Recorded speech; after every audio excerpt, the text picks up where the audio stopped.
Two things that we do when someone knocks on our door is A, make it safer so that no diseases are transmitted, and B, make it more, try to stabilize their life a little bit more. Okay. There's a lot of people who cannot or will not quit using, and we are here for them. Started in 1990 as an illegal syringe exchange program because nobody was doing anything. First, by Joyce Rivera. She is still our executive director, and she was a researcher from the Bronx, born on Southern Boulevard, and with a mother and a father and sisters and brothers who were drug users and who contracted HIV, and her brother died and her sisters died. Approached the biggest drug dealer in the Bronx at the time and told him to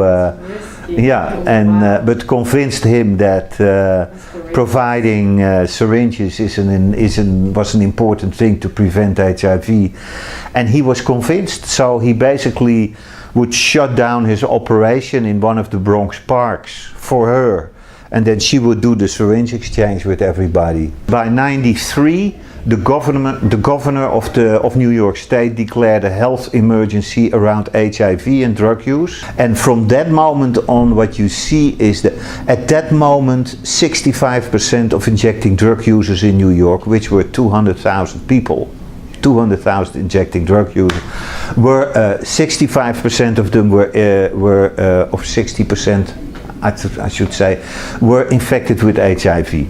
And since we introduced syringe exchange, it has gone down, and now it's less than 3%. It just shows you that drug users are sane people like you and me who care about their body, and if you give them the right information and the right paraphernalia, the right tools, then they will protect their bodies and try to stay healthy. We've grown into a multi-service center on the basis of their needs. So we have shower services, we have clothing, we have hot lunch, we have breakfast.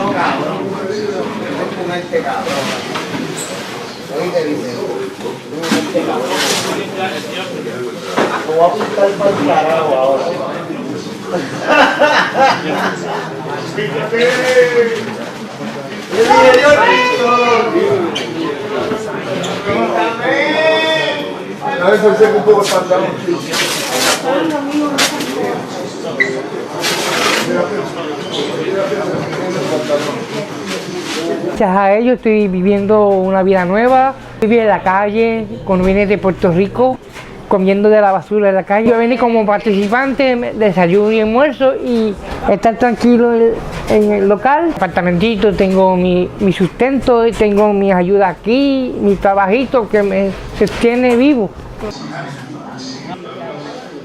There's a lot of homelessness, or they are in the shelter system, and you're kicked out in the morning, so what do you do with your day? So they are allowed to hang out here.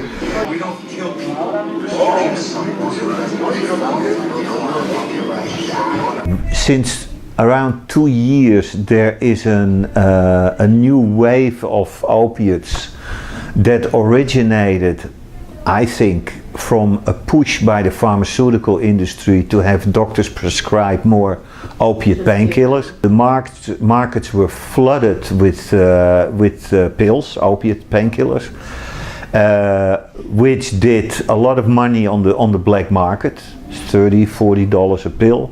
And at a certain moment, you can't pay that anymore, of course. Yeah. And then you understand that heroin is pretty cheap.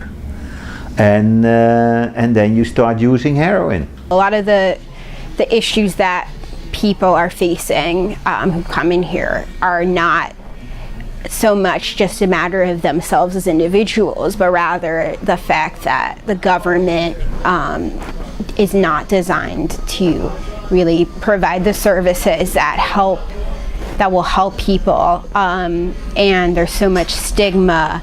There's so many factors going into making their lives difficult, like the healthcare system, the criminal justice system,